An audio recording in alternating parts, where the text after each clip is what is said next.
President Volodymyr Zelensky has accused Russian commanders of craziness in their efforts to capture the eastern town of Bakhmut.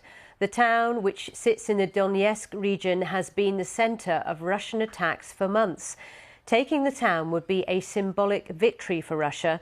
Meanwhile, Ukraine's defence minister has warned the battle to retake territory from Russian forces in southern Kherson is proving more difficult than it was in the northeast, partly because of wet weather and the nature of the terrain. The area was one of the first to be taken by Moscow in this war and has been at the centre of the fiercest clashes in the last few weeks. Well, let's talk to our correspondent, Hugo Bishega, who is in Kyiv for us. Hugo, first of all, let's start with President Zelensky's comments about the eastern town of Bakhmut, describing it as craziness on the part of Russians. Yes, Sally. And this town has been under heavy bombardment for months in the Donetsk region. The town itself doesn't have a lot of military value, but it would put cities around Bakhmut within reach of Russian artillery. So perhaps it's a strategic position for the Russians there, and would also help Moscow change the narrative that Russian forces are retreating. So the Russians have been trying to seize this town, and they haven't been successful so far. But again, President Zelensky calling the tactics there crazy in the east of the country. I think yesterday what was interesting is that we had a rare press conference from the defense minister here, Alexei Reznikov, and again he said the situation in the Kherson region was more difficult than the offensive in the northeast of the country. He talked about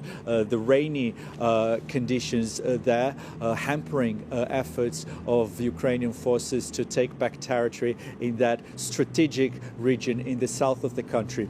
And at the same time, Ukrainian officials are saying that Russian forces are fortifying their positions in the regional capital, Kherson.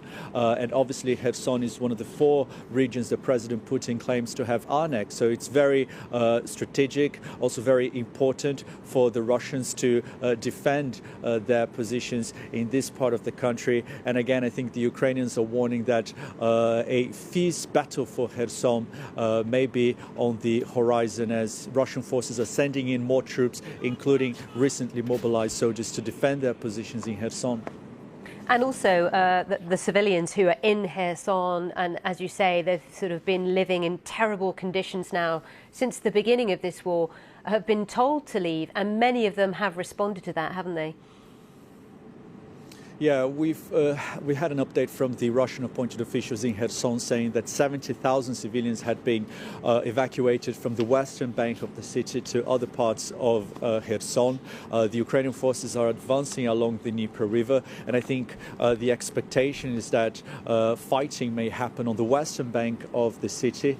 So that's why they've urged civilians to leave that part of the country. But again, I think it's incredibly difficult to get a clear picture of what's happening there in Kherson. It's always very hard to talk to people living in occupied areas. There is a news blackout in terms of covering the Ukrainian advances there. So there is a lot of the claims and counterclaims coming from both sides. So it's very difficult to get a clear picture of what's happening there. But it seems that fighting is likely to intensify as the Ukrainians get closer to Kherson.